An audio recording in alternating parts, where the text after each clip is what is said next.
Services Blavazi at who1.co.uk present the 20 megabyte Doctor Who podcast.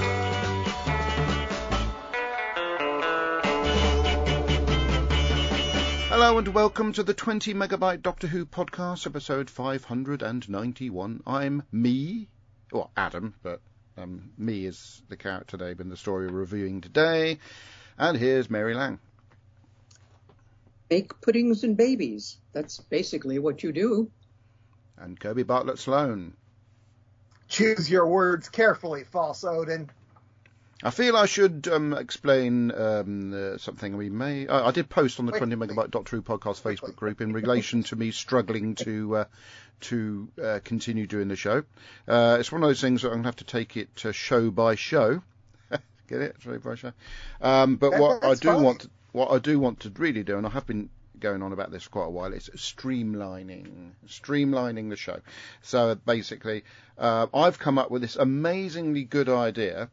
Instead of doing full synopsises, because you get a pretty good synopsis from Andy Nunny, if you really, really want to listen to the full synopsis of a show we've already done it on, which is most of them to be fair, certainly up to, I think, coming up to the second series of Jodie, I think we've stopped doing the full synopsises, then Kirby can relay the episode number for you to go to refer to. Isn't that right, Kirby?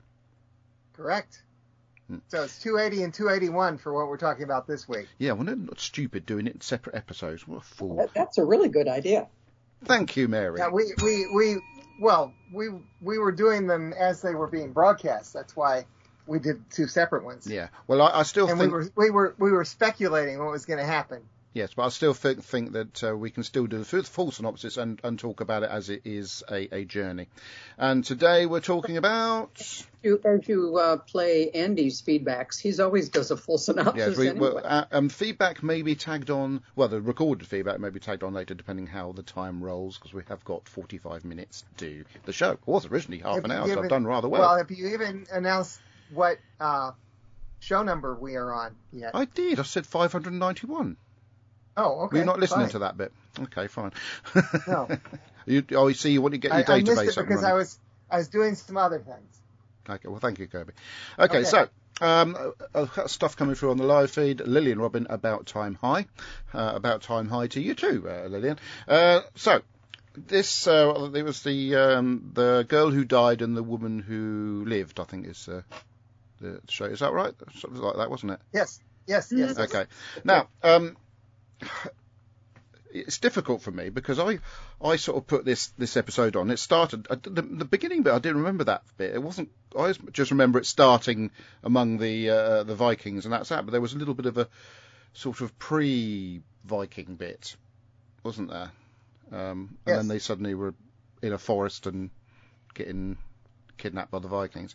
I remember something was in the back of my mind when some of the Vikings had horned helmets that Kirby kicked off about that last time. No, you didn't. I just listened to us talk about this last night. You thought I was going to kick off. Oh, I thought there might be something about it. And 9 years ago, you also thought this, and I didn't. I almost did make a joke about a space helmet for a cow. Ah, yes, I thought because but the world looks at Vikings with the fake helmets. They do. That's Yes. all. You've got a strange echo going on there, Kirby. We'll live with it. Okay, so I sort of sat down there thinking, okay, Moffat era, Clara. Thinking about all the things that you guys are feeding into me, fed up of Clara, Moffat era not very good, So I sat in there as per usual, thinking, well, is this one going to be the one that annoys me enough to say this is rubbish? And frankly, it wasn't. It was really, both episodes were really, for me personally, really enjoyable. Same characters, different tone, and I quite like that change of tone. You know, you had the Viking one, which is almost like a semi-comedy, apart from the bit when the Doctor sort of realises why he's got that face, which again I quite liked. There wasn't a need for that to be put in there, but I thought it was okay because he has got a face of a character we've already seen. There was no explanation of the Sixth Doctor looking like what's that character from this? Something beginning with M. Sorry? What character are you talking about? Remember when the Sixth Doctor, he looked a bit like another a Gallifreyan guard in Arc of Infinity. I can't remember his name. Anyway. Maxwell, that's it, yeah. So there was never an explanation of that. Okay. But there was an explanation of why the 12th Doctor looks like a Roman chap. But anyway, so it was quite well done, that bit anyway. Obviously, Maisie Williams, is it Maisie or Macy? I don't know. Just Maisie. Maisie was a bit of a sort of bit stunt casting, obviously, because she was successful in Game of Thrones and but she's certainly got screen presence, no doubt about that. I just really enjoyed it. She had just turned 18 when those were filmed, and so didn't look 18, she's did what, she? 27 now. Yeah, but going back to who's saying she was 18 when they were filmed, she certainly did well playing a younger character. So Bashuna Shilda was the younger character in the Viking version, and then of course the bit at the end where the camera goes round, you see her facial expression change. I've forgotten about that. Was great. Really iconic, and it's a really good lead up into the second episode. You think, hello, what's going on here? I did remember having a feeling it might have been because of she's been lived, and it was a bit like that thing with what was the Christopher Lambert's films, the Highlander, wasn't it? When he you saw him living a life and his loved ones dying around him as he got older, and it sort of marked him a little bit. I've heard about those, but I've never seen them. And it's like Interview with a Vampire. Yeah. Oh, yeah. Mm-hmm. So we move into the second... Bless you. We move into the second episode. And again, I'm thinking I've watched that. I really enjoyed that one. Thinking, all right, this is the one I'm not supposed to really enjoy. And no. I thought it was great. Again, you can't complain about Clara in it because she was only in it at the very, very end. And there was a bit of a sort of you're half expecting a Shilda or me, depending on what you want to call her, to sort of be a bit of undertones going on there. Of course, there was. I loved the Blackadder sort of nod, which obviously she did the voice, which was quite funny. The character played, who was the other highwayman? I can't remember the actor's name now. I was thinking about it earlier on. You were saying it all along during our recording. I don't remember his name. I didn't bring up the Wikipedia for this. Yeah, I can't remember. Yeah, it's quite a well-known comic in Britain. Is it Jack Swift? No. Oh, that's a character name. Yeah, that's the character. Yeah, that's the character's name. Yeah, give me a second. But I know that the actor's a really good Doctor Who fan. I thought he actually played Rufus Hound. Yeah, Rufus Hound. Yeah. So I thought he actually played those bits. The bit where he's up on the scaffold and he's trying to sort of joke his way out of it, and then he seems to be getting worse and worse, and he ends up getting killed or whatever. I thought he played those bits quite well because he was sort of, he was trying to do the jokes, and he could also see the fear in his eyes as well. Yeah. But yeah, I think that was quite good. And then of course then a shoulder. My only problem with that scene is why wasn't he tied up? Don't know, mate. I'm not really bothered. I just enjoyed the scene. But apparently that was normal procedure for highwaymen to let them entertain the crowd. Okay, well, I like that history element of it. And yeah, there was a lot of one-on-ones with Ashilda or me and the Doctor, and I loved the banter, and there was they did have some screen presence together, so you could imagine there being a character Doctor sort of relationship there. Peter Capaldi was immense in both these episodes, and all in all, I just really, really enjoyed them. I know they weren't written by Stephen Moffat. I think Moffat had a credit for the girl who died. Yes, and I'll say more about that when it's my turn. But yeah, I'm afraid I really, really liked them and thought they were quite, bearing in mind how old they are now, quite up to date. And I'm talking about how old they are now because I'm going to refer to this in regards to some of the stuff that's been upsetting me in regards to the current series of Doctor Who. That people say, I don't like New Who. As soon as it became New Who, I don't like Doctor Who anymore. Well, New Who is nearly 20 years old. Just saying. Master, Kirby. Master. Master Kirby. If I may make a point, during our discussion 9 years ago about these two stories, we were commenting about people online saying, this is the end of Doctor Who. I'm never going to watch it again. This is horrible. Okay. Capaldi is just absolutely terrible. So, What? Same thing. God, bloody hell, he's bloody complete opposite to terrible. He's magnificent. I know, no. Carry on. That was pretty much the exact same thing, not quite as vehement, was going on 9 years ago with people not liking Doctor Who. Okay. Interesting. So what did you think of this then? Kirby? Okay. 9 years ago, I liked The Girl Who Died better than The Woman Who Lived. All right. And after watching them again last night, I liked The Woman Who Lived better than The Girl Who Died. I have issues with both of them, but they're both actually very solid, and I just like them much better than 9 years ago. Change your mind. I tend to change. Yes, we've noticed this. You know, I almost didn't watch them because I was going, do I have to watch these? I'm not looking forward to Zygons. Oh dear, I am. But The Girl Who Died, the biggest problem I had with it is the very obvious places where it's no longer Jamie Matheson's writing and it's Stephen Moffat just jumping in and making sure that the Stephen Moffat parts are put in. Which it's very obvious when it happens. Tell me one of those obvious times. Off the top of my head, I don't remember them, but here, let me do a quick run through some of this. Want me to play some? Do you want to play some lift one music? of them is obviously the why the Doctor took the form of the Roman. And it just I love that scene, but it just explaining you could tell it was Moffat and not Matheson. And there were a couple others. You're talking about craziness about the electric eels. Yeah. Okay. That was Moffat. And The Woman Who Lived, my biggest issue with it was the Doctor and Ishildur had the same conversation 3 times. Yeah, you're right. Other than that, it's a solid story, and I enjoyed it.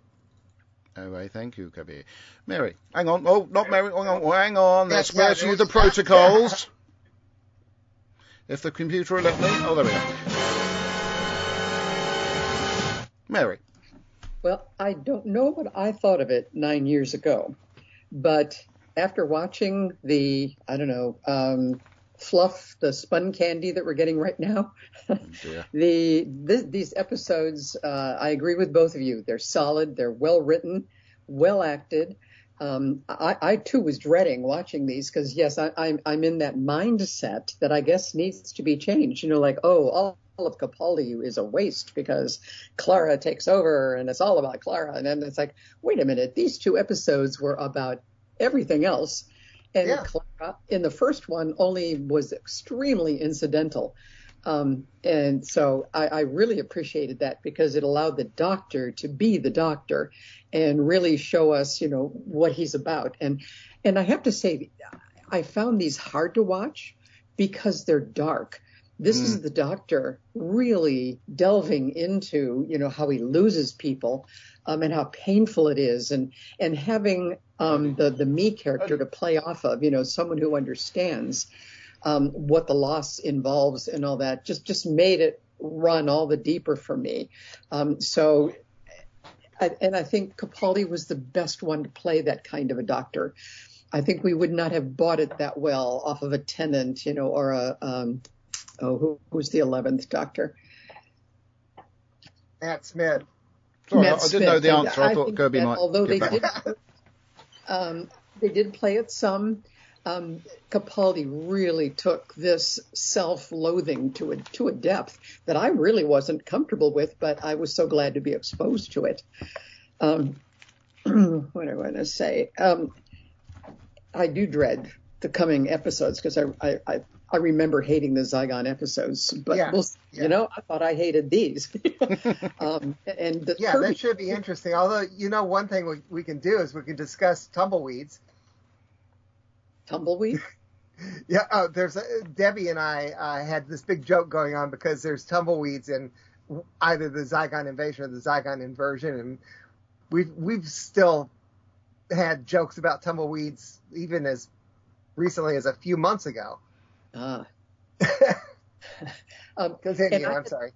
I had nothing to compare Maisie's performance because I had not seen Game of Thrones at the time that she came into this episode. So for me, she was a fresh face, and I appreciated her then, and I appreciate her even more now because I saw her there, where I think she was kind of exercising, learning. Whereas in these episodes, you mentioned that iconic scene of her face changing.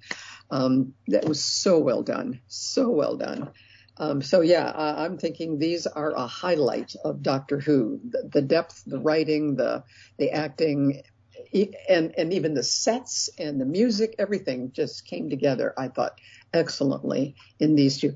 I liked the woman who lived a little less for the same reason that Kirby or you mentioned about how they had the same conversation a few times over. I felt like that dragged a little, but outside of that, I think they're solid. I thought it was quite interesting also when the Doctor you said about the same conversation, so the Doctor was talking to her, and obviously bearing in mind, sort of 900 years later or something like that, or 600 years or something like that. I can't remember how long it was. And she said, well, I can't remember absolutely everything, but she remembered a couple of key things that her and the Doctor and Clara, but couldn't even remember what her original name was. And then she did remember her when the Doctor kept on calling her a Shilder, and it was winding her up. But I thought that was quite an interesting aspect. Would you remember something that happened several hundred years ago? Especially the Doctor in some ways, and the Doctor's lived for hundreds of years, thousands even. And he jumps back and forth in time, so he forgets companions sometimes. So. But so it was quite an enjoyable couple of episodes. I suppose we've got a bit of time at the moment to look on your requests for feedback, Kirby. I am doing that right now. Let's see. Boy, Ian Kirk put out quite a lot of stuff. Oh, did he? I might have something in my inbox. Okay, Terry Miles. Ooh, I have. Terry Miles says, hello. He does? Is that what he says? Just hello? Oh, what's going on? Ian Kirk has put his script out. It's 9 minutes long. I do have the audio. 9 minutes? Excellent. Oh, is it? Whoa. Wow. I might have to play that at the end then, Kirby. So I suspect that he also gets into not just these two episodes, but his comments about new stuff. Okay, may I read the comments? Yeah, we'll do the recorded feedback at the end of the show as a sort of, that's the end of the show thing. Like Anton Deck do. Okay, do you want me to read the comments from what the Facebook post? Yes. Okay, Terry Miles says, I don't think we'll have Adam's complete attention today as Serbia are playing England at 1900. Andy Nunny, is that true, by the way, Adam? I have an Andy Nunny feedback. Is that what you asked me? Sorry, I got distracted by an email. No, is it true that that's the reason we're cutting off soon? You're watching the game? I'm watching the football, yeah, but also I've got to bear in mind that there's other stuff going on as well tonight. So. Yeah, okay. Andy says back, it's an 8 o'clock kickoff. Tonight's recording may be quick. I know Kirby Bartlett Sloan will be on it. Neil James has just commented, and I'll have to refresh the page, but I'm going to read Mr. M's. Stand and Deliver. These are two separate stories, in my opinion, so you should be reviewing them as such. Well, no, Mr. M. I have been very, very much enjoying the new series. I think this has been the strongest run of episodes since RTD 1. The Girl Who Died by Jamie Matthie's son and Stephen Moffat, and The Woman Who Lived by Catherine Tree Garner. Well, these are two stories. The first one was a bit of a mess, really. I don't think much of the Space Vikings or their cow helmets, nor did I enjoy the resolution. Capaldi is on good comic form, though, and although Ashildr is pretty boring, Maisie Williams is good value. I much prefer the second episode, though. Jenna Coleman is hot. Yeah. But I must admit that dropping Clara for most of this one gives the story room to breathe. Rufus Hound is great as well. Not too keen on the big lion fella immortality. He's a bitch. I would probably give episode 1 a 5 out of 10 and episode 2 7 out of 10. I won't give you an average score, though, as these are two separate stories. Okay. I'm going to have to refresh because of the new comment. Where is it? I don't know. Where's the new comment? No. Hang on. I'm hanging on. I've got to scroll way down because of Ian's thing. So, okay. Where is it? Do you want me to play some lift music? No. Okay. I'm just having to. It's Facebook's issue. Okay, Neil James. Yes. The girl who lived / the woman who lived, and that's what he says. Something like The that. Viking village is cool, Maisie is decent, and the whole premise is fun. The whole thing about the 12th Doctor's face is rubbish. Okay. Part 2 has some funny performances, especially from Rufus Hound. This is good stuff. 3.5 stars out of 5. That's everything that I have except for this very long thing from Ian Kirk. Oh, well, which we'll play later on. Right then, Mary, I've just sent you something from our very good friends. It's okay. This is from Terry Miles. These two are the 99th and 100th stories of the new series. The TARDIS has landed on a nice, peaceful planet. Oh no, there are Vikings. This must be nice, peaceful Earth. Oh no, the Doctor and Clara are prisoners. No change there then. So the TARDIS is now 2 days away by ship. Hope it's not needed to fight aliens or something like that. The Doctor still talks baby. The Meyer attack the village and take all the fighters, but accidentally take Clara with Ashildr as well. That's the way to get the Doctor annoyed. Ashildr starts fight with Odin, and he says they have 12 hours to get ready. Then he will land and kill them all. Not with the Doctor around. After they win, the Vikings find that Ashildr is dead. The Doctor uses a Meyer warrior's self-healing device to bring Ashildr back to life, but makes her immortal. The TARDIS leaves, and we find that Clara has been dropped off at her home, and the TARDIS lands in 1651 London. The Doctor, using a Heath Robinson device to find a piece of alien tech, walks straight through a stagecoach that is being held up by a highwayman. Oh dear, it's Ashildr Gong it says it's Ashildr Gong by the name of Me. Going by the name. Yeah. Me is working with an alien called Leandro. He saves the life of highwayman Sam Swift, who also becomes immortal. Some great quotes. In quotes. Reversing the polarity of the neutron flow. I bet that means something. Sounds great. Okay, it's official. Silence is even worse in a Scottish accent. Are you going to tell me what you're about? What are you shouting for? Have you trapped your finger again? And the best one. The universe is full of testosterone. Trust me, it's unbearable. All in all, 2 very good stories. Next up, we have another double feature, the Zygon Inversion. Linda and Terry Miles. What an excellent bit of feedback. Right then, we've also got stuff coming through on the live feed. We've got Lillian says about time. Ian Kirk, Marcus Hound, then corrected to Rufus. Neil James, hi my 20 megabyte friends, I hope you are all wonderful. And then hi Lillian. And then come on England. And hi Neil. And then we've missed you all for these last few weeks. Glad to have you back. That's very nice, isn't it, Odie? He's not interested. He wants some food. Oh, I've got one more thing about the second of the stories. Oh yes. The woman who lived.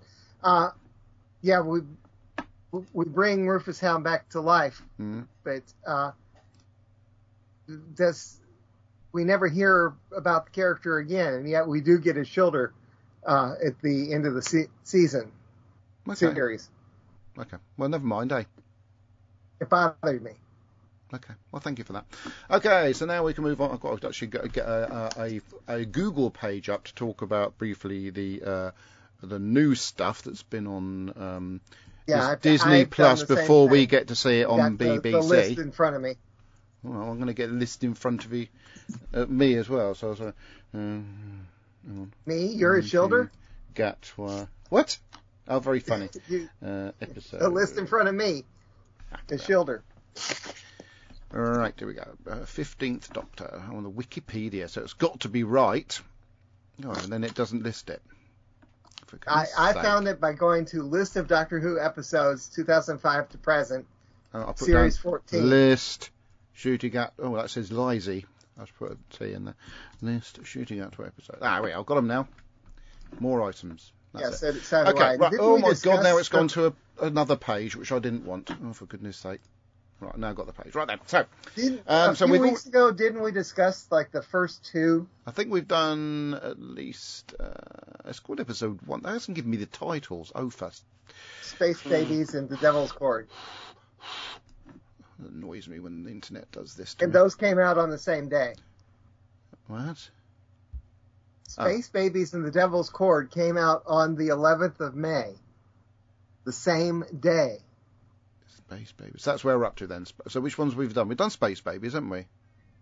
Yeah. And I remember saying that I loved Boom. I remember saying I loved Boom. I remember saying that I loved 73 Yards. I know there was a bit of people complaining about the endings are a bit odd, but I found the endings quite good because it made you think, made you sort of get your own sort of conclusions from those endings, and also to a certain extent leave a little bit of mystery in there as well. So what us Doctor Who fans like to do is speculating and have our own idea, and maybe sort of link certain things with those endings into things that have happened or may happen in the future. Dot and Bubble, that was bloody amazing episode. Wow. Yeah.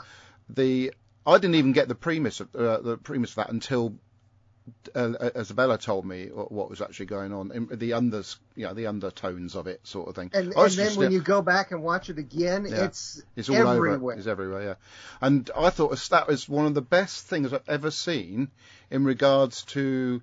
I mean, if anybody hasn't realised, it's a story about racism that hasn't bashed you around the head with a baseball bat of racism. It's just so cleverly done. It's a bit like the way Star Trek did that story in the 60s, with the two blokes. One was white and black on one side, and the other one was white and black on the other side, and they were totally... Yeah, the one that had the Riddler. One of those was played by Frank Gorshin, the Riddler. Yeah. Oh, right, yeah, okay. Yeah. But it was similar to that, and I was brilliant. Wow, what an episode that was! And obviously the main girl in it was she was very on screen. Bearing in mind her face has got to fill the screen for most episode, it worked quite well. So Dot and Bubble, wow, what an episode that was. Rogue, yes, that was, what was that? Remind me of that one. I remember liking it. The Doctor kissing Rogue. Oh, right. Now, that is the one that's wound me up the most. Not the fact that the Doctor kissed Rogue. It's just the weird reaction to her. And I'm going to sum this up as best I can. The Doctor is a shape-shifting alien who quite recently was a woman for quite a long time. And has just suddenly found an attraction to another alien that's not human, and decided to kiss them. And I don't like kissing, whether it's a man and woman or... Love Island reminds me because you're with this horrible... But at least he had his mouth shut. That's But no, I didn't have a problem with him sort of... fancying someone. Why wouldn't the Doctor fancy someone? He's had kids and he's had grandkids. We've known this right from day one. So at some point he must have done the deed. Whether obviously maybe with a woman, we don't know whether he may have been a woman giving birth to his children. You don't know. It makes no sense. It's a alien. The Doctor's alien. So what would be the problem of him kissing a male alien character, especially when he's just recently been a bird? But yeah, I mean, it was only a kiss at the end. I don't think it's what the big deal is, for goodness sake. I personally, on the larger scheme of things, wish the Doctor had never kissed anyone. But unfortunately, Paul McGann couldn't resist it, could he? Since then, that was 1999. Since then, the Doctor has been occasionally kissing people. He's been kissed by people. John Barrowman, when he was Christopher Eccleston, and when he was David Tennant, and various other Doctors. It just happens now in Doctor Who. And so if you bear in mind 1999, what's that, 25 years ago since the Doctor first indulged in a bit of smoochy. So, not a problem. That was 97 if you're talking about the movie. What? Was that 97? The movie was It's even 97. longer then! For God's sake. The people who were born when that movie came out have already got their own kids. So, yeah, it's... and again, I always said I don't like the fact it ever happened to start off with, but now it's in there, we can't really... As long as it doesn't happen all the bloody time and there's a bit of context around it, it's not a problem for me. But obviously I still don't like the Doctor being human. A lot of Doctor Who fans don't. I think that the writer that put that in there had best interests at heart, blah, blah, blah, blah. Did it wrong, but, it can be explained away thanks to a clever bit of 96. writing by... Sorry. It can be explained away by a clever bit of writing by... who wrote Family of Blood, and, a clever bit of writing there. But anyway, so... as far as the Legend of the Ruby Sunday, have we all seen this? Yes. The penultimate, right? Again, absolutely wonderful. I think Deb was there on the edge of her seat. Don't talk about the reveal at the end. I'm not talking about any reveals now. Everybody knows it. I'm not going to say what the reveal is. I'm just in case, because I don't normally watch Doctor Who until about 3 or 4 days after because I'm so busy. But I did manage to get to watch it at dinner today. Some people haven't seen it yet. When I called Alicia earlier on today, they said, "That's the best episode of Doctor Who for bloody ages." Came down the phone. And that, I think we were mid watching it at that point.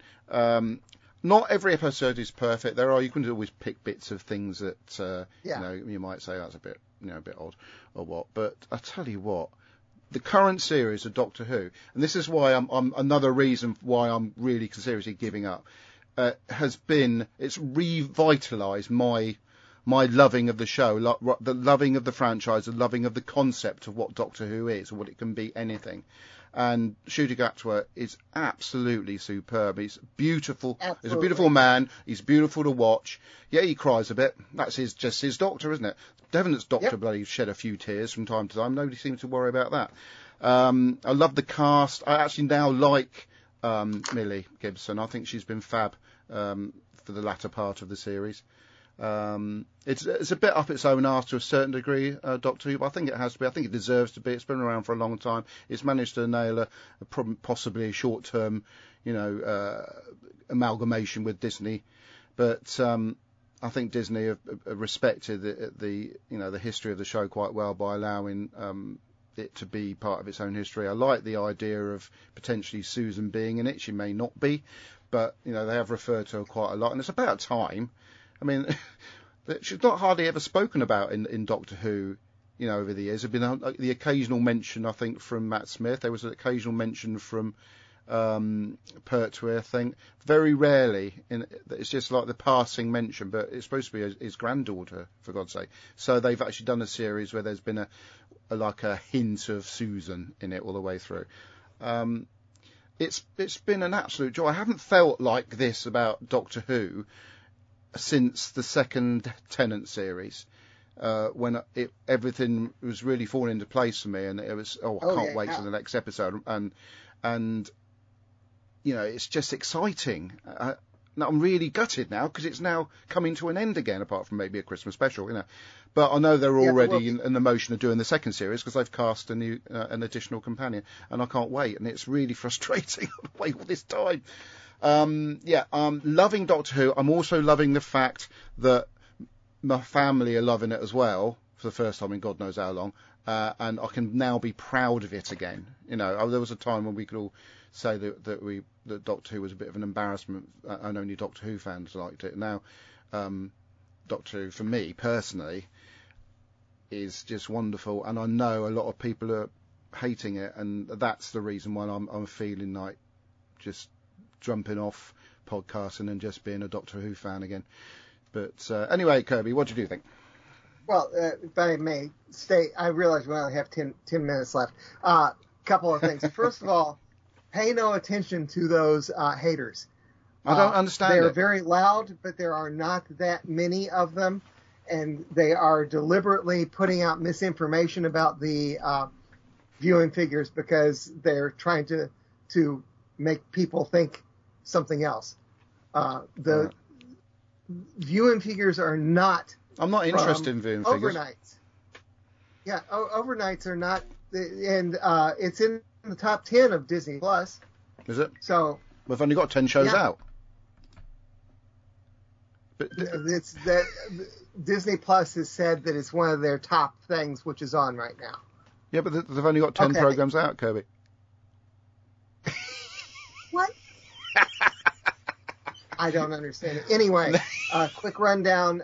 Boom, you can go and hear me on the Earth Station Who, where I was in with them. I was a little negative towards it at first, and then I liked it better. Now, as can I interject about I'm looking Boom? at this list, Kirby, and they Kirby, get better and better every single week. I do actually. Kirby, Yeah. interject about Boom. Obviously, the people are moaning about it is because there was a scene in Genesis of the Dalek when the Doctor stepped on a landmine. But who's to say that he might not step on another one at some point? That influenced Moffat. Moffat was influenced by that scene. Yes. 73 yards was fantastic. I don't care if some of the about the questions. Sheila Hancock was in it. Huh? Sheila Hancock was in it. Oh, okay. Dot and Bubble. Even I didn't get the racism at first either, until the very end where it just hit me in the gut. Yeah. That was just fantastic. I just rewatched Rogue, most of Rogue yesterday.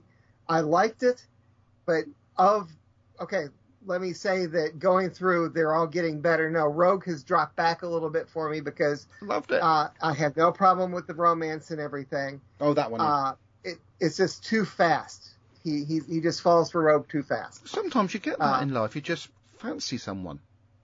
Yeah, but and also I didn't really like the bird makeup. I thought it was brilliant. I loved it. It reminded me of Vengeance on Varos. Yes, I said that immediately after watching it. Legend of Ruby Sunday. Wow.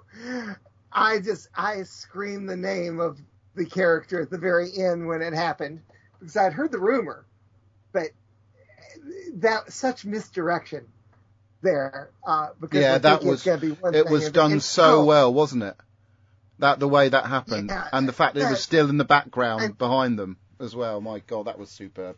I'm just dreading that we're at this height now, and on Friday, I know Saturday for you, on Friday it's going to be disappointing. I just don't know. They do that from time to time, don't they?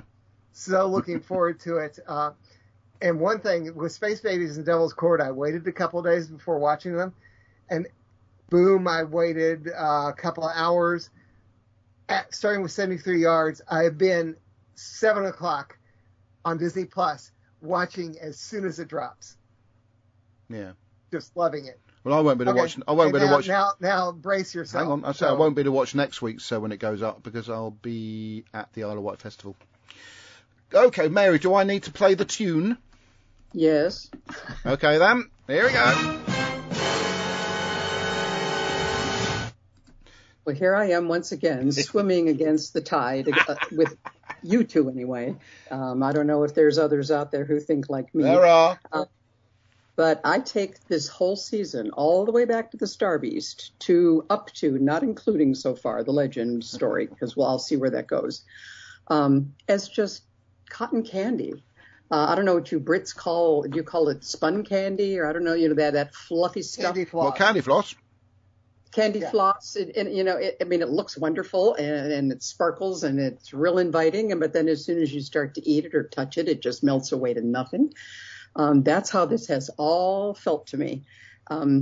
I see thin scripts that don't stand up to anything because they have to fill in the gaps with big musical numbers. And unfortunately, I am one of those people that does not like musical numbers. So I feel like I'm getting cheated out of what could be better written stories. I mean, we just saw 2 very well written, very complex and well acted stories in the Capaldi era, which I did not remember liking, but it turns out I love it, because I'm looking at these and they're like nothing to me. I also have to lay my cards on the table that I am a conservative Catholic, so I do not choose entertainment that pushes in my face transgenderism, drag queens, or hetero or homosexual erotica. And that's how I would rank Rogue. That is very much erotica, the dance with the doctor and the Rogue character. To me, it leaves a bad taste in my mouth, all of this. And because I don't choose it in other places, I don't want to choose it in Doctor Who. I've never liked it when the doctor has had, boyfriend-girlfriend relationships, or done kissing or any of that stuff, because that's not the doctor to me. He's an alien. He doesn't feel the same things humans feel. So I want him to be not necessarily above it, but apart from it, so that he doesn't get involved. The big reveal at the end of The Legend, first half, just makes me wonder. I guess people who just watch the TV stories have not heard anything about the character that's revealed, except to go way back into classic Who, because I don't think I don't think anything has been done about it since way back then. So any new Who people are like probably totally mystified. We'll see what happens with that. But if you're a big Finnish listener, we've been listening to stories about this creature. Very recently, actually. I mean, the 8th Doctor has dealt with it. Bernie Summerfield has whole box sets out about it. So it's not new to me, but it must be new to people who don't really, keep up with other forms of Doctor Who.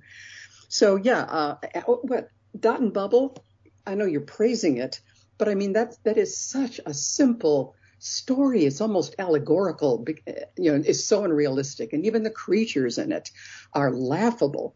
So I just don't see anything worthwhile in that. So that's my opinion. I feel very let down in this season. I think RTD is just playing out his fantasies in this. So I know there's efforts to tie in the past with this, but I feel like they're cheap. Not holding a lot of weight, like the doctor's face, knowing where his face came from in the episodes that we just watched. Now, The Legend of Ruby Sunday, I've been reserved about all of this all along because I've been wanting to see where it's going. And right now, I do not like where it's going. And if The Legend of Ruby Sunday lets me down, I can't promise that I'm going to continue watching Doctor Who. I will get my fix in Big Finish and other forms where the Doctor lives in a way that I enjoy, and I don't enjoy this. On the subject of Dot and Bubble, I agree that the aliens. When I first saw the aliens in it, I thought, oh, they're like the slugs from Twin Dilemma. Slightly better rendered, obviously. Yeah, they're really stupid. Yeah, but one thing about the reveal at the end of The Legend, I've seen reaction videos online of people who don't know anything about that character, and they said it didn't matter. It was so exciting to them, the whole reveal. It did not matter. That How they didn't know exciting if they have no familiarity with it. It's just like, oh, okay, there's this strangely named character is revealed at the end. It's like, I don't know anything about him, so how can they be impressed or excited? I suppose it might make anybody's... Kirby, if anyone's... direction and the presentation. Yeah, but if anyone's become a fan of the show, that's never seen Doctor Who before and likes this version of it, it might encourage them to look to see where it originally comes from. Disney, it's very bright colors and happy musical numbers, and I'm totally put off by it. I did not like a single episode until I'm watching. Like I said, going all the way back to Star Beast, I have not enjoyed any of these episodes. But I'll see where The Legend takes me. Oh, somebody just fell over. Right, we're coming on the live feed. We've got Neil James listing the episodes. and then he said current series 14 rankings. I don't know if that was, is it 7 Rogue, 6 Space Babies, 5 Devil's Cord, 4 Dot and Bubble, 3 Boom, 2 73 Yards, and 1 The Legend of Ruby Sunday. Now that is the BBC ratings, I presume, because it doesn't include the international Disney Plus ratings, I presume. Maybe, I don't know. Right, so there is further audio feedback to follow in the show, and that will be tagged on. Hearing. Pardon? Which I'm looking forward to hearing. Good. At least it'll make you listen to the programme, won't it? Hey. So that'll be tagged on the end. So thank you to Andy Nunny and to Ian Kirk for providing the audio feedback for that section of the show.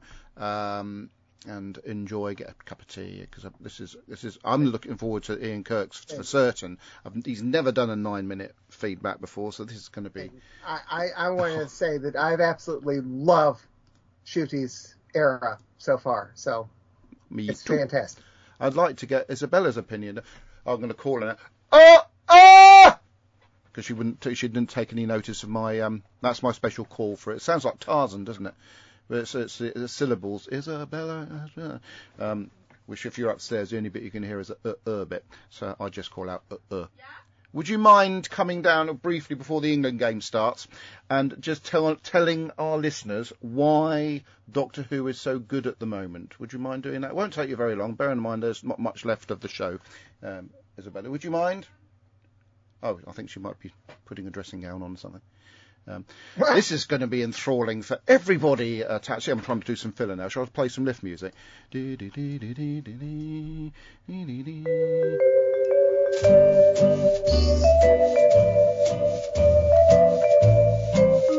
to stop that for copyright reasons.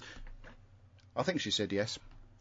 So we got Ian Kirk and Andy Nunny. So that's where you're going to get your full synopsis of the episodes previously reviewed. I will post a link to my spreadsheet so anyone can find out what 28 megabyte episode number for anything is. Right, take the seat. Here comes Isabella Pearson and why Doctor Who is so good at the moment. Hi. I mean, yeah, I have been really enjoying it lately. I think Ncuti is great. I think Ruby is also great, and all the storylines so far are really, really good, especially the latest one. You mean the one that was on yesterday? Huh? You mean the one that was on yesterday? Yeah.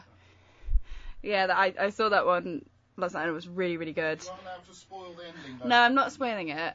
I was just saying that it's really, really good. And I think it's like you said to me the other day, it's like Doctor Who can just be anything. Yeah. Really. And I feel like this season just really proves it. Underscored it. Yeah, definitely. With an asterisk. Yeah. It's just, yeah, it's been great. It's been really, really good. So I've just tripped over a load of stuff. Just tripped over a load of water bottles. Yeah, I don't really know what to say. Well, it's really as to why do you think it is good now? It wasn't before. Better writers, that's for sure. Well, it's mostly been RTD. Yeah, exactly. It's definitely better writers. I think the casting, like the actors, like with Jonathan Groff in like what I think it was like the Bridgerton kind of like episode. Yeah, he was absolutely incredible in it. I loved that. That's one of my favourites so far. I thought that one was brilliant. In regards to not naming... I love the chemistry during the dance. Yes. It was. But then in regards to the... not revealing the actual ending of the last episode, but the character that was revealed at the end of that episode. You know, yes. Did you think, who the blooming heck's that? I didn't think that at all. I knew who it was. Did you? How come? I have been around. You haven't seen the Fourth Doctor. Oh, okay. There we go then. But you haven't seen the episode, but you know about it. That's quite I know about it, but I haven't seen the episode yet. That's fantastic. But I know, I know it's linked to the Fourth Doctor. And that iconic line. Yes. Yes. Hello. Which is absolutely one of my favourite lines in Doctor Who, full stop. Right, okay, thank you very much. Okay. I've got a football to watch. Okay. Yeah. So you're running 4 minutes late. You I better know. get on it. The match is on in the other room. I'm all queued. I've got a can of lager in the fridge. I'm all ready to go.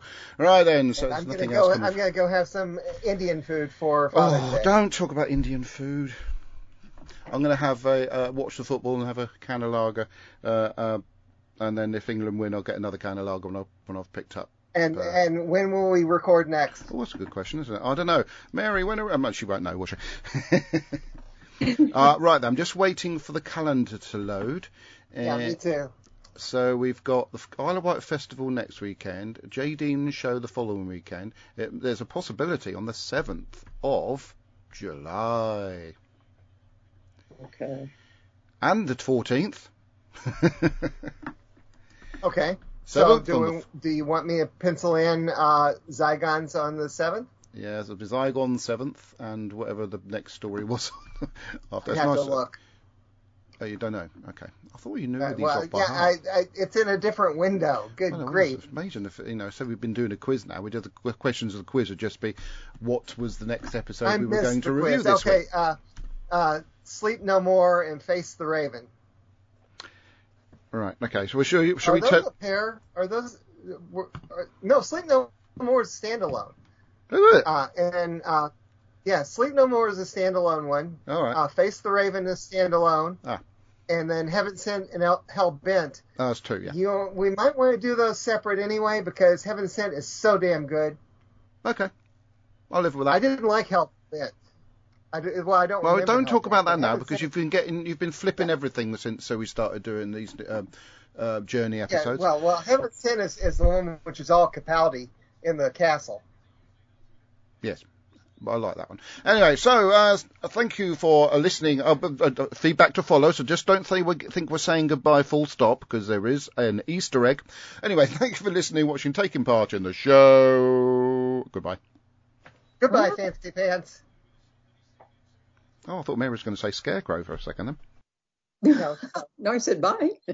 Oh, Gillian 20 Megabytes, Anthony here. It is Sunday night. It is about 5 to 6. Just running a bath. Going to sit there. It's been Father's Day. Having a lovely weekend. It's my birthday on Saturday. God, only 1 year. I'm 60. Jeepers. And we had Father's Day, so I got taken out twice. I'm not looking forward to getting on the scales on Monday morning, but hey, that's life. But I've also watched the last couple of weeks. First, I watched The Girl Who Died. And, I quite enjoyed that. Good episode. There's Clara, being Clara, of course. I think it's interesting watching Maisie Williams, and I've not yet watched Game of Thrones. I've got the first 2 episodes on DVD. I'm going to watch them when Zach's not watching them for fairly obvious reasons. But I thought it was really quite good because it actually shows the Doctor being the Doctor, feeling he can't do anything. Clara's basically smacking around the back of the head. Yes, you can. Yes, you can. Then he finds he can. A bit of a throwback to the past where he talks to the baby and understand what the baby's saying. I think all of us who are parents will understand you probably can. And I think the monsters, the aliens, yeah, they weren't bad, they weren't brilliant, but I think it's more about the way the Doctor treated the villagers. They'd lost them, or the mindless ones who thought violence would help, and the ones who basically gave up and then didn't give up. Now, I think when he gave them all the names, I think how many people thought it ain't half hot mum won't mean anything to oh, for goodness sake, you're not Brian, you're called Kirby. I don't know why you could be Brian or Mary, but go and look it up. It's a very, very good series. Windsor Davies, of course, has been in Doctor Who in the past. And I thought the way they did that with the electric eels, the way the Doctor did it, I thought it was really good because he won not by killing people, by humiliating people, by making them feel so low. I mean, I've looked at a review and he said they peacefully depart, but they didn't peacefully depart. They depart because basically they ain't got no choice. They've got to go. But it's more about the way he treated Ashilda, and this is what it's all about, setting up the relationship between the Doctor and Ashilda was more about it. And you see her as a young girl, Maisie Williams, I don't know how old she is now, but she always will look young, always look, prepubescent. I know I've heard some of the friends on the Staggerers saying they sort of film with her in where she plays an adult and say, you can't do that, you're only 12. Well, actually, no, you're 25, you've got a boyfriend. It's, you probably know about these things. And it's interesting, the fact that, though, it's seeing a young girl and seeing the life through a young girl's eyes and what she can do. And it's using a storytelling was really good. And I thought the way they got rid of him was good. But at the end, Ashilda dies, the Doctor comes back. makes her immortal. Now, did he know he was going to do that? I'm not quite sure. He did a thing. And then he gives her the other chip to make someone else immortal. Now, presumably he gave us the thing, you know, she will find someone fall madly in love with, and give that person a second chip, and therefore we'll not go through what he goes through. What's interesting here is that almost throw forward to what's happened in the second part of this, where he does talk about, you know, what it's like being someone who's immortal and has to leave people behind. You know, at the moment in time, we don't understand that, but it makes a lot of sense then when you move forward. So all in all, this episode was good. I enjoyed it. It rattled along.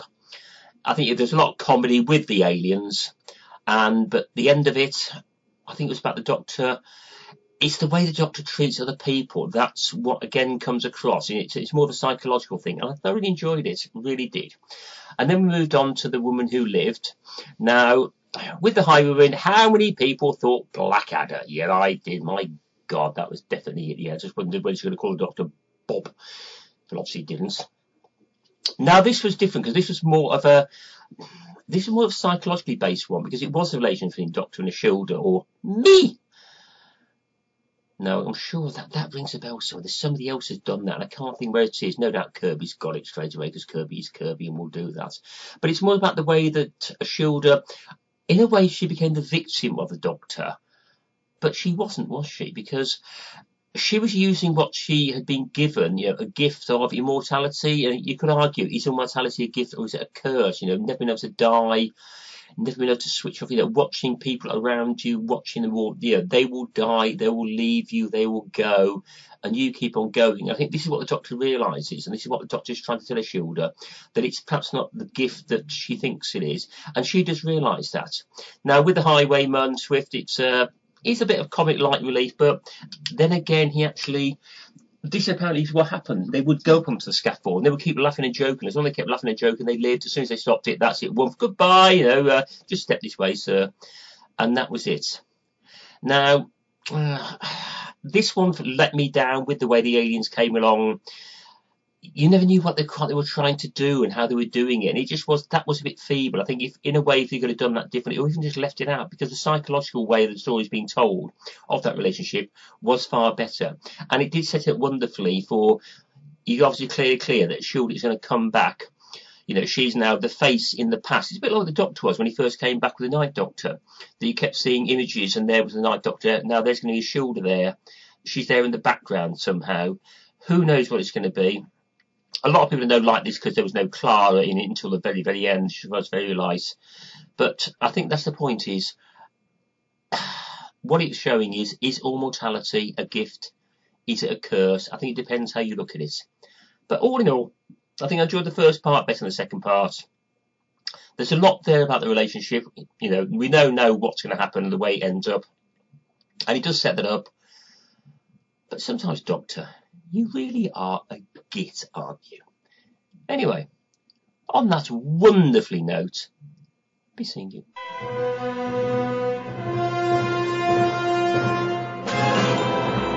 Hello, 20 Megabyte Podcast. This is in Kirk. The Girl Who Died by Jamie Matheson and Stephen Moffat. The Vikings must have seen the TARDIS land. I'm surprised they're not more impressed. The Vikings' helmet have horns, but they have to shout warnings because their horns don't work. The Doctor is taken away from the TARDIS so that he cannot take the villagers away from danger. When alien Odin's face appears in the sky, it is like the baby from Teletubbies.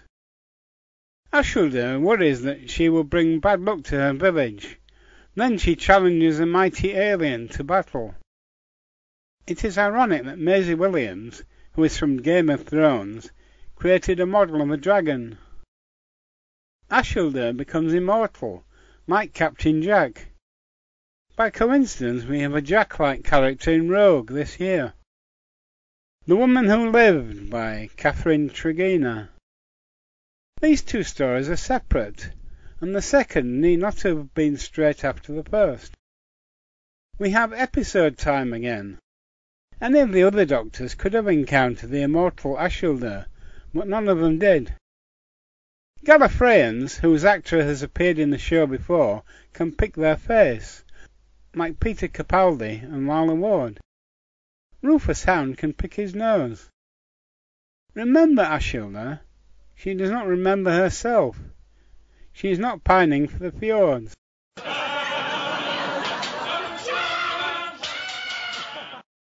Torchwood had a series on how hard not dying can be. Ashilda likes to dress as a highwayman. By coincidence, this year we had a character played by Susan Twist, who says she is like the title character in The Wicked Lady because her tea price is a highway robbery. This is a companion light story. Like the Gelf in an Eccleston story, Lenny the Lion claims to need help, but he really wants to invade Earth. Tyburn is in central London, next to Hyde Park, near Buckingham Palace. Rufus Hound does stand-up comedy on the gallows. If he had been a successful highwayman, he could have paid the hangman to keep his trap shut. I'm glad they did not do a who's on first routine. Who did? It was me. You? No, her. Boom by Stephen Moffat. Come towards my voice and be careful where you put your feet. The Anglican soldiers from Flesh and Blood are back. Moffat again points out that the church was involved in wars for most of its history. Last week we reviewed Before the Flood, where a couple on a military base loved each other but had not told each other. By a coincidence, this is the same. Villengard is where Captain Jack got his squareness gone. War is bad because of capitalism. Are they trying to annoy Disney, an aggressively capitalist company? Ruby behaves a bit strangely in this one. She will not do what the Doctor tells her. I wonder if that is a future plot point. The "be careful where you put your feet" quote is a bit off, because the landmines are invisible before you step on them. Ruby is killed by a cleric soldier. I'm not dead! I think that was a clerical error. The Doctor seems to have forgotten his Sonic. It might have a setting for landmines. At the end, love saves the day yet again. 73 yards. Can I pay with my phone? I think the 73 yards woman is Ruby. When old Ruby dies, she holds up her arms, which become the woman's arms. She remarks on how young she used to be with the Doctor. Reminds me of when Amy saw herself in the distance in a Matt Smith story. During World War I, there was a Welsh Prime Minister, David Lloyd George, born in 1863. The pub Ruby goes to was built in 1863. The words Mad Jack sounds like the word magic. Ruby has birthday cards with her age on, as just having her wear glasses does not work. Some reviewers claim Ruby was responsible for the Prime Minister taking up with Marty Bridges, but I do not see that myself. He was abusive, like when the Master was Prime Minister, Harold Saxon, in a David Tennant story. There was a US comedy called Cheers, with a character called Norm, who spent a lot of time in the bar. The pub customer who talks to the 73-yard woman is like a Welsh version of Norm. There was a Sarah Jane adventure story called The Curse of Clyde Langer, where one of Sarah Jane's helpers is cursed by a totem pole, which causes everybody to hate his name. This is a bit similar. In the behind-the-scenes programme, Russell Davies says, "We will never hear what the woman said to make everybody hate Ruby. But I think it was, that is Ruby. She thinks she is a Disney princess. I've got 73 problems, but Ruby ain't one." Dot and Bubble. I get chapping. If the podcast were eaten in alphabetical order, Kirby would be first. This is a gated community which is taking the slogan "Eat the Rich" literally. This is supposed to be social media, but there are no adverts. Long ago, TV characters Afghan in the UK and Archie Bunker in the US were happy to spout racism. Lindy has never had a hug like the Space Babies. She starts out as helpless as a space baby. Do not hug a slug. There's a very old science fiction story called The Machine Stops, where people live their whole lives in one room and suddenly have to leave and look after themselves. The inhabitants all have blonde or red hair, except Gothic Paul, who is not that popular. Lindy blocks the Doctor on sight, and later does not realise he is the same person. She keeps insulting Ruby as she is lower class. The inhabitants of Time sail off at the end.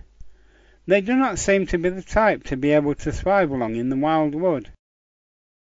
If you would like to help, please phone 555 entitled. Like and subscribe. Hashtag Justice for Ricky September. Rogue. Doctor Who meets Angry Birds. There is no backstory on the guest cast, neither Rogue nor the birds. Emily, the alien who talks to Ruby, takes a long time getting round to attacking her, unlike the others. Also, she wears a blue dress. The colour blue appears a lot this year. The Fine Time people all wore it, as does the Susan Twist hiker in 73 Yards. Ruby ruffles Emily's feathers and establishes the pecking order. It seems Ruby has been taken over, but she is just winging it. The aliens like cosplay. Hashtag FantasyCon. The Doctor and Ruby have a hug. The Space Babies had their first hug. Minnie Pepperbean had her first hug. Susan Twist is no oil painting. Rogue might be a time traveller. He seems to have Kylie on his sound system. He is a character like Captain Jack. He is a lovable rogue. Also, he has lost someone, but never says who, so he might have lost Captain Jack. Or has Jack regenerated? A lot of fans want the Doctor to find him again. Bye for now.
The 20 Megabyte Doctor Who podcast is an APV Services production, sponsored by whowon.co.uk and lavazi.co.uk. We are proud members of the Doctor Who Podcast Alliance. Doctor Who is a trademark of the BBC. No copyright infringement intended. The music on this podcast is covered by limited online music license from PRS for Music.